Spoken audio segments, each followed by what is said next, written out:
We've got Kevin Schofield who's joined us in the studio. Kevin, of course, is the political editor over there at HuffPost UK, fresh from Parliament. Just been there, a ringside seat, of course, at the gladiatorial event that is PMQs, or it used to be at some point. How was it looking today? It didn't feel like a gladiatorial event, really. Kemi Badenoch wrong-footed everyone, I think, including our own MPs, by not going on Southport. Everyone assumed. I couldn't believe. Yeah, a lot of Tory MPs, you could see their faces looked a little bit surprised, to put it mildly, as well as colleagues in the press gallery. It seemed like an obvious way to do it, but maybe she was thinking, I'll wrong foot the Prime Minister, asked me about something else. So she asked them on the education bill that's currently going through Parliament. I mean, there is controversy around it. Sure. It's provoked quite a lot of a backlash from academies, but again, she didn't really land a blow. Keir Starmer managed to, he didn't really enlighten us with any of his answers, but she didn't manage to elicit any killer fact or discombobulate him in any way. So yeah, it was a bit of an odd one, really. I mean, you sort of begin to see why other parties like Reform UK are sort of riding high and punching well above their weight. I mean, it's ludicrously above their weight in terms of, you know, Rupert Lowe and others who are getting, you know, a lot of airtime.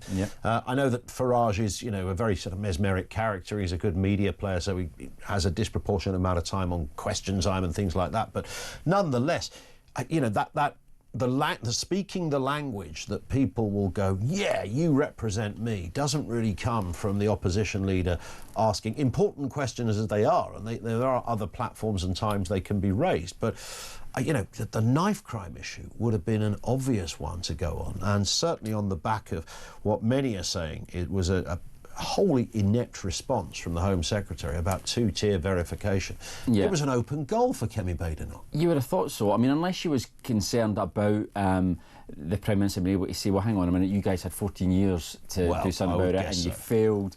We're actually taking action. You know, that you can see him coming back that way, but I don't think that is enough of a reason for you not to ask the question because you're frightened of what answer you might get. I mean, she did say, to be fair to her, she said at the very top of it, she says, look, she referred to Southport, she says, we will come back to that at a later date. Fine. But I think, as I say, a lot of people were very surprised that she didn't choose this date. Well, indeed. And of course, this person was referred to prevent 3 times under the previous administration, so, and caught carrying a knife under the previous administration, so it's very hard for her to kind of take any moral high ground when she was literally part of the previous administration. Yeah, exactly. And the Crown Prosecution Service have also, the head of the CPS has come out today and basically said that they basically told the government don't release information. Now, there's been a suggestion of a cover-up about information that Keir Starmer knew and didn't reveal it. Now, he says it was because he didn't want to prejudice the trial. The CPS have come out and backed him up. So maybe there was a concern amongst the Tories that he could come back and say, well, would you overrule the Crown Prosecution Service? I don't know. I mean, I suppose it would have been considered amongst Kemi Badenoch's team, do we go on Southport? And they tried to war game it, and the ultimate decision was taken not to do it. But again, I think it was quite surprising. Do we want different kinds of politicians now? Or is it just a sort of parochial echo chamber of some people want? I was looking back to when I used to be in the press gallery as well, and I can remember, you know, obviously,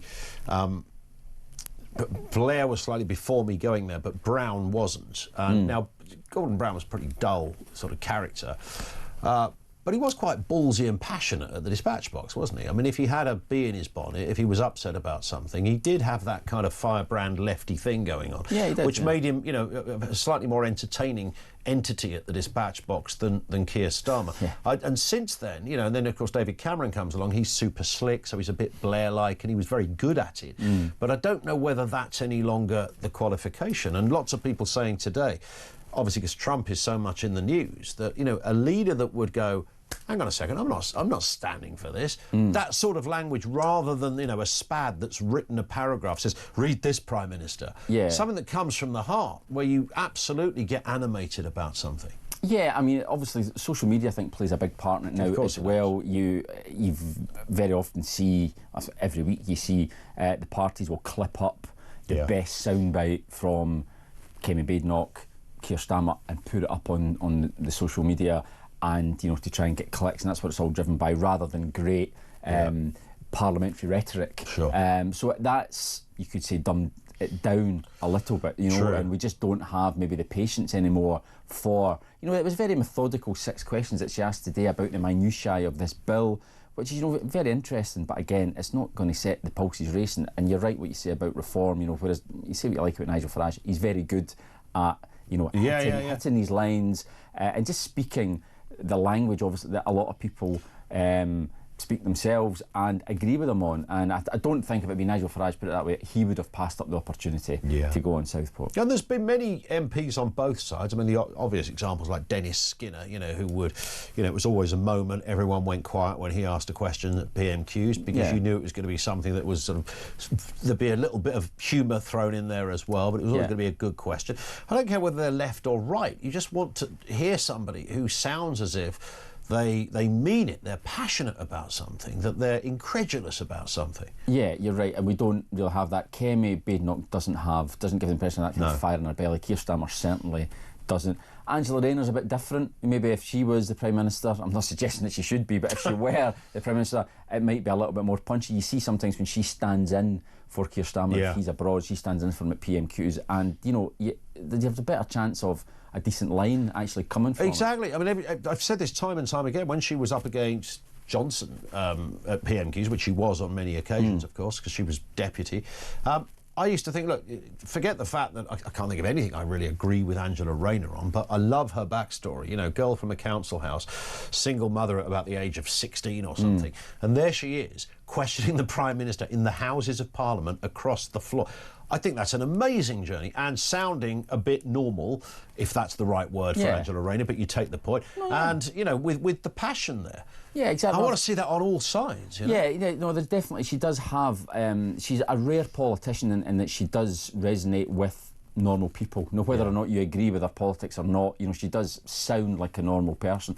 In a way, oddly, Boris Johnson managed to do it, even though he sounds really posh. 100%. But he somehow, you know, you saw the polls, what people would like to have a pint down the pub with. Oh, I'd like to have a pint with Boris Johnson. You know, he just has that certain way about him, and there are those few politicians are actually few and far between. Well, it's that Johnson could do the positivity thing really well, which is what Trump's done. I mean, the golden age has begun is genius, you know, from Trump. And wow, talk about encapsulate where you're going. You know, we're starting from scratch. The new age has begun. That's exciting. It's enticing. It's got a purpose to it. I mean, it could fall flat on its whatsits after a year. Who knows? But certainly the mood music to set the stage like that. I don't think I've ever heard a British politician sound like that. No, I mean, he doesn't sound like a politician. That's 100%. That is it. And the way that, again, Boris Johnson at times didn't sound like a politician. You know, the way that he spoke, Angela Rayner, those types of figures, you know, people quite like. They don't like the classic politician's answer or non-answer, you know, on the one hand this, on the other hand that, and dodging the question, you know. There's if you have a certain rhetorical flourish, people actually like that, just because you sound a little bit different and you're new and shiny. So I think at the moment, I think we need to settle down. As long as Kemi Badenoch's going to be Tory leader for a while, then it's going to be quite dull PMQs, unfortunately. Bring back Tim Farron, because he was really lively. Let's have a look at this one. Rachel Reeves facing a bit of a battle with Sadiq Khan over the Heathrow airport expansion. Sadiq is leading a Labour rebellion against Reeves over her backing for Heathrow's third runway. Of course, this will not just be a row with Khan, it would be, one would assume, a row with Ed Miliband as well. And Keir Starmer, because it looks as though Keir Starmer's been on a bit of a journey. So he previously was against a third runway. There are numerous quotes of him congratulating the campaigners who have thus far managed to prevent the third runway from being built. Now his spokespeople were asked after Prime Minister's questions, has he changed his mind? And they wouldn't say that he hasn't. They just kept going on about, well, you know, the number one mission of the government is growth.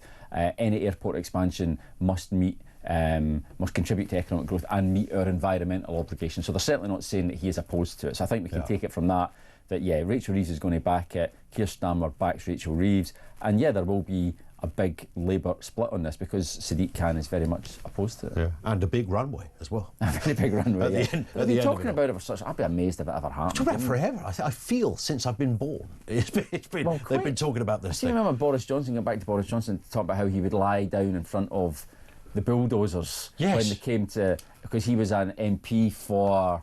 Was that when he was... Kensington? No, it was in the west, further west, out towards Heathrow.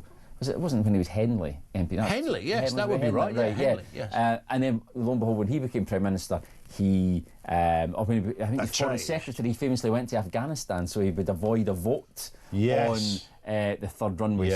I think once they get into power, the Treasury has a wee word in the ear say, look, this would be great for economic growth. But I mean, this buries their whole net zero credibility, doesn't it? Surely, if you expand Heathrow, which I hope they do, by the way, but if you do it, and on the other hand, you're telling everybody, we need to fly less and all the rest of it, and then they'll come up with one of these kind of half-baked weirdo schemes, which is like, don't worry, that contractors will have to offset their contribution by, paying £6 a month on a direct debit to some environmental charity to save orangutans in Borneo, or something of that nature.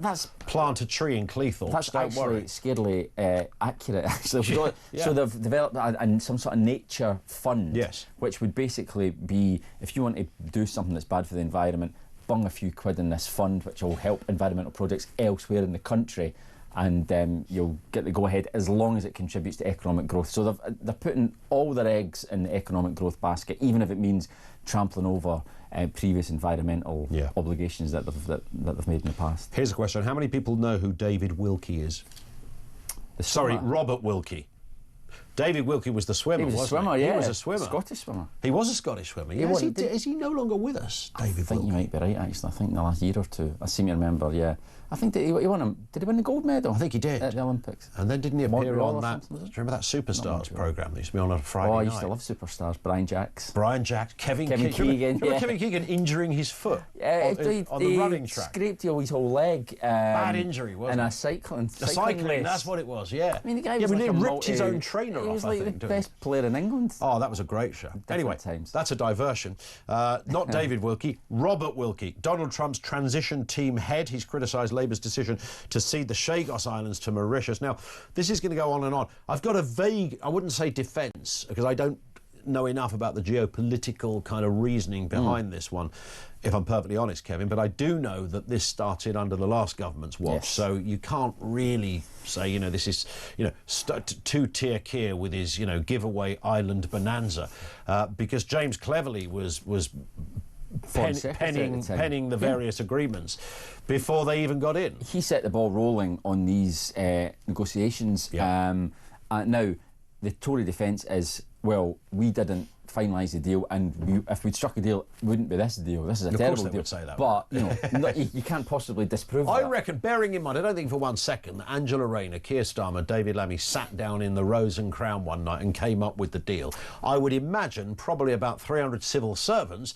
top lawyers and people that are across this stuff, they came up with the deal. Yeah, and if the Conservatives... The same deal that the Tories would have. If the Conservatives were still in power, they would still be making the case for this deal, which they're now criticising. That's how politics works. But it is on Labour's watch that this is happening. Yeah, true. They are getting an awful lot of criticism for it. And, Donald Trump has effectively been given a veto by the government. They were desperate to get it over the line before he became president because they knew that his team and he are not big fans of the deal. So we're waiting to see exactly what the verdict is from the White House, because if he pulls the plug, then it's a huge embarrassment for Keir Starmer. Could he pull the plug? Do you think he could now? I mean, because he's really in a pincer movement on this one. Yeah, I mean, clearly the mood music coming out of Washington is that they do not like this deal. Yeah. And it does impact on them, obviously, because it's the UK-US airbase at Diego Garcia. That's what this is all about, really. Why we have this interest in the territory. So if he is advised and if he believes that it's bad for US national security, then you've got to imagine there's a fair chance that he will say, well, I'm not in favour of it. And then the rubber really does hit the road. Is there then going to be a big diplomatic spat over it? Or does Keir Starmer just fold because he wants to keep in Donald Trump's good books? There it is. Kev, you're dismissed for the day, of course. And of course, as any good political journalist, once PMQ's finished, that's it, isn't it? Down the pub. That's it. There's nothing else to do, really. Nothing else to do. Kevin Schofield, thank you, Kev. Good to see you again. Kevin Schofield, political editor at HuffPost UK.